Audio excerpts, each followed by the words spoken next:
Laurence Boccolini ne pensait pas être victime d'une telle violence.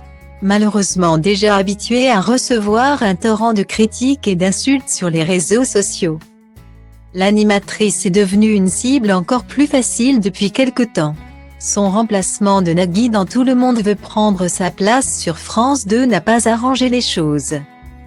Entre les fans de Mélanie Page qui n'ont pas digéré qu'il quitte le jeu et les athées d'Internet, la maman de la petite Twio est attaquée de toutes parts. Invitée au micro de Sud Radio, la présentatrice de 58 ans est revenue sur son calvaire. Ce n'est pas simple en termes de ce qu'on se prend dans la figure. C'est violent, a-t-elle assuré. Mon ami Bruno Guillon, qui a remplacé Tex sur Les Aides d'amour, me dit toujours, quand je prends des coups et des vacheries dans la figure, c'était nul, etc. Moi, j'ai le droit à ça mais aussi à toutes les insultes sur le physique.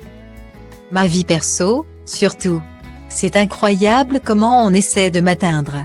On se dit, si vous ne m'aimez pas en tant qu'animatrice, je peux comprendre, mais pourquoi m'attaquer sur tout le reste?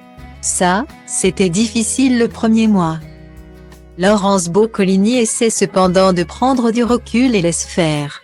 Elle fait également tout pour ne pas lire les critiques et a fermé ses comptes sur Twitter et Facebook. Mais impossible d'être protégée de tout. Je n'ai pas vu tout, parce que je ne voulais pas. On m'en a passé 2 ou 3 parce que je voulais voir la teneur des choses. Et j'ai Instagram et ils sont quand même venus là me faire suer, a-t-elle expliqué.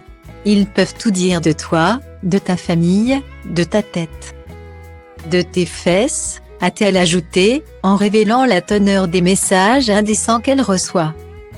Il y en a qui m'ont envoyé des captures d'écran de mes fesses à la télé en disant, est-ce qu'avec la redevance, on est obligé de voir ça parce que mon pantalon faisait des plis derrière, a-t-elle déploré. Même si ça me touche, ça fait belle lurette que je me sens pas définie par la haine des autres. Je ne les connais pas.